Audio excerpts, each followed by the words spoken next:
Well, welcome. You know, I got a comment from a long-time subscriber, Crash Exile. And by the way, he has a channel and he has an excellent dystopian series that you might want to check out called Extinction Way. And I have the link down below. But anyway, he posted me a question and it was true. He said a lot of preppers overlook something very, very important. And it's true. We have survival kits for our vehicles, you know, our cars, at home, to bug out, first aid kits. But how many of us have this survival prepping kit?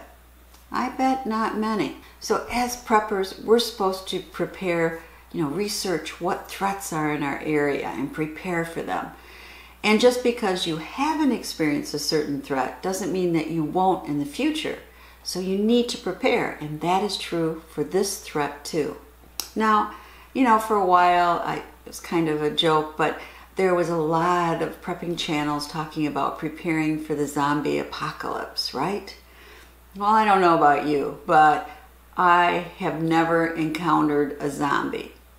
Well, okay, maybe when I'm teaching my university class, I do suspect there might be a couple of zombies in my class, but that's a whole different discussion.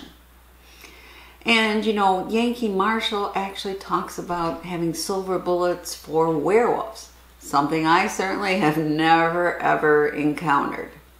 But today I'm going to talk about a real threat, one that you need to prepare for. And I'm talking about creatures of the night, the bloodsuckers, Nosferatu, Dracula, vampires. Do you have a vamp kit? Well, if you don't, stick around and I'm going to show you exactly what you need. But first, I want to reiterate that all vampires are not necessarily bad. Let's see here. Vampirella, for instance. Yeah. I read her comic books for many years. She fought evil, even though she did like blood. And some modern day vamps drink blood from a blood bank. So just because someone's a vampire, don't label everybody to be the same. I hate labeling. You shouldn't consider people evil just because they're different from you. But like any other races, religions, sometimes there are bad people. And in this case, these are vampires who want to drink your blood. Also, one other warning, vampires nowadays don't look like this, right? They don't have a cape and black slicked back hair. They look just like you and me. Well, except they have fangs, right? Now, some people like to do a detection with a mirror to see, because if the person doesn't have a reflection, hey, they're a vampire. Well, again, misinformation out there. That was true in 1800s earlier, because mirrors had a silver backing. And nowadays we use aluminum. Always have problems with that word. So that won't work, because silver in any kind of evil lore is something that creatures usually back off from. You can think of that silver bullet for the werewolf. Well, vamps also don't like silver. So that's why it worked with those mirrors, but it won't work with modern mirrors. So don't use that detection technique. And more important, use situational awareness. Don't be stupid. Don't go walking down a dark alley at midnight. You're just asking to be bit. And be careful who you invite into your house, because once invited, you can't uninvite a vamp. Now, it can be very complicated picking the right vampire tools. The literature often contradicts itself. I mean, think about sunlight. We always think if a vampire gets stuck out in the sun, think of like recent midnight mass, right? They explode into dust. But yet, in that terrible teen series called Twilight, they merely glistened. So, which is true? Well, I think there may be a type of vampire Illuminati, maybe housed in Russia, that gives out a lot of misinformation, so it confuses people to not know what to believe. So always do your own research, but beware of what's online. Okay, so let's get to the kit basics, right? Because I love making kits. Now, if you looked in traditional vampire kits, they look like this. That's right, they're in a wooden case. Well, who wants to carry a wooden suitcase around with them all the time? I think that's absolutely ridiculous. You need something you can easily carry out at night, and I suggest a bag like this. Right? Lightweight, not too conspicuous. This is what you need. Now, some of these items are to deter vampires, give you time to get away, and others are for the purpose of killing vampires. So, let's start with our kit. Well, right here in the middle, we have a big here canteen, and it is labeled. And yes, you should always label things in your kit. Holy water. So someone doesn't think, hey, I'm thirsty, and drink up all your holy water. It won't do any harm to them, but then you won't have anything to fight the vamps with. So this is great. You can splash it on them and give you time to get away. And we also have, let me go to the side packet here.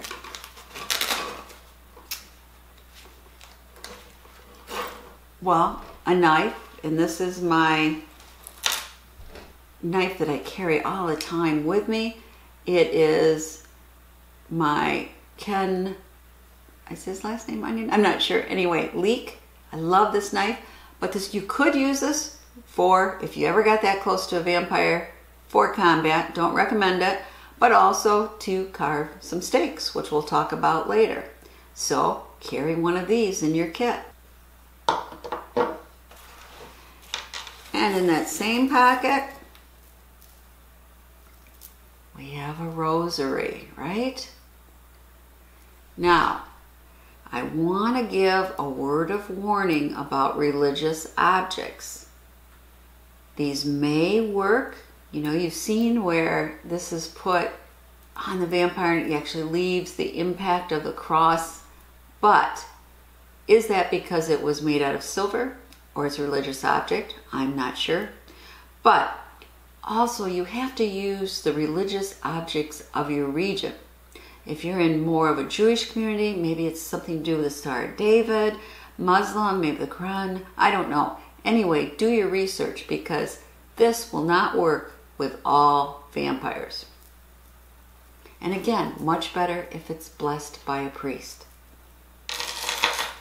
Okay, and we're going in the side pocket here. Okay, oh, this is my Olight Mini Warriors. I have more than one of these. These are just excellent. I mean, they just have great power and can actually go up to 1750 lumens. So I am an Olight affiliate, so I always carry a flashlight with me. And you want a powerful one if you're out at night. You want a powerful flashlight at night because you never know what's out there. What else do we have in this side pocket? Let me see. A lighter. Well, vampires are kind of scared by fire, so you might use this to get away, or if you're fortunate enough to impale a vampire, to burn their remains. So always carry a lighter. Okay, that's it in that pocket. Let's look in our other pocket here. Okay, we have more holy water, and actually this is special holy water. It is my own blend of holy water, concentrated garlic water, and a little ghost peppers thrown in. Much more effective, I think, than just regular holy water.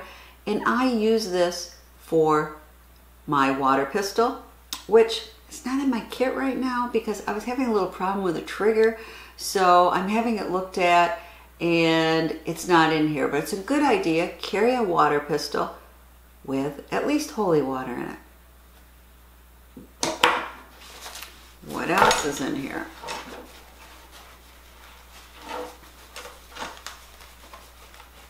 Ooh. Okay, we have a little thing here. Do you notice it says garlic oil? Now you can buy garlic oil in the store, but this is my own. I've made my own. And what it's for is take off the top here, right? And you're gonna rub it all over your neck, all over exposed areas. Because we know, as long as you believe the information, vampires don't like garlic. So this will make them, if they're coming towards you like they'll just kind of hesitate and give you maybe a little time to do something. Doesn't completely mean they wouldn't bite you, but it can help. But a word of warning to the ladies, Italian men really like this aroma. So be careful where you're using it. And that's it for my kit for kind of preventive bite measures.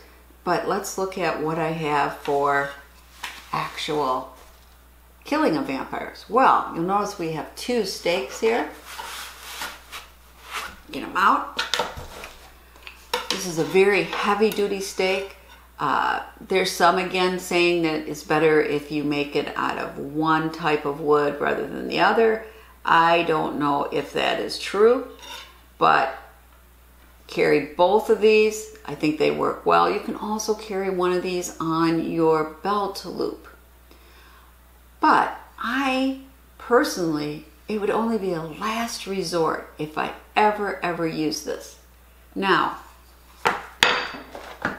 for Buffy, it worked well. She had Mr. Pointy and she was able to kill those vampires. But, well, let me show you what I'm talking about. You know, the impact you'd need to get through clothes and rib cage and get to a heart. Could I really have that power?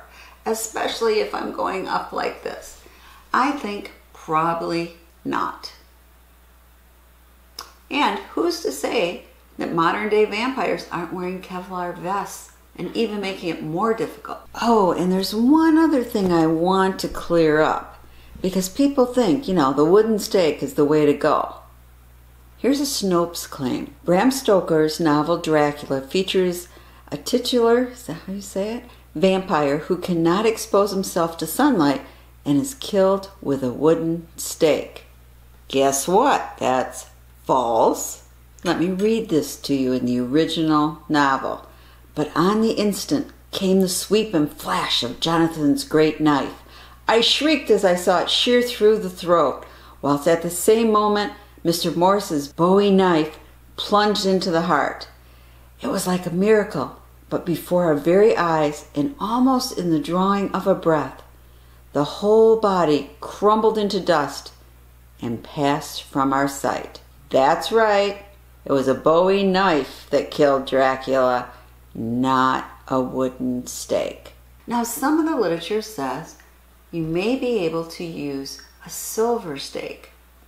Now, this is a knitting needle, but I would suggest that those of you that collect silver bullion have a stake, very sharp stake, made of silver. And you could impale the vampire, and at least if you got them down, then in your car kit, always have a mallet. And of course, this will work for your wooden stakes too. But anyway, carry this with you. And then the other process for killing is decapitating. So you might first want to pin the vampire. Maybe don't get it in the exact right spot, or it's misinformation. They don't go into dust. But if you can pin them down, then take an axe, something like that, and decapitate them. Now, personally, I think this is a much better tool for decapitating, and you might want to keep it in your car kit.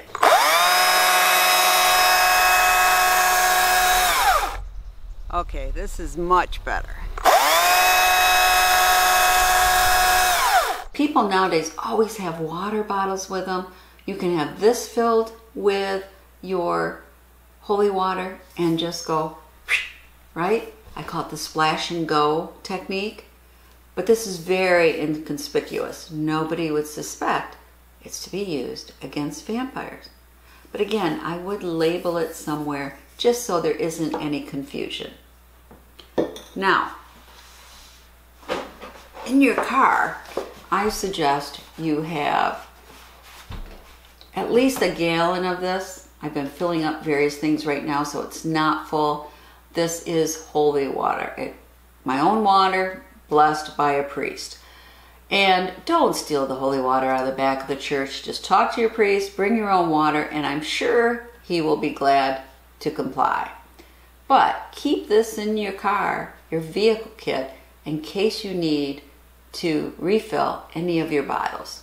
Always be prepared. Now, something you might want to consider also is having these little water balloons filled with holy water around you. You can attach them to your belt, and it's simple with just this. You can easily take them off and throw them. Let me show you.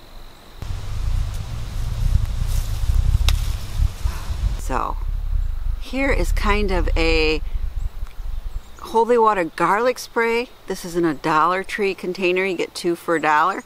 It's kind of like a pepper spray for vamps. You want to make sure you have it pointed the right way. In fact, I think I'll mark that with a red dot. And then, yeah, right up in their face. Just don't get it near your own eyes, because you will start crying. And you'll probably get bit. Well, good luck on fighting vampires. Make sure you have your kit. Carry it with you at all times of the night. And you are prepared. Happy Halloween, everybody. I hope you and your family have great fun this Halloween. I know I did making this kit.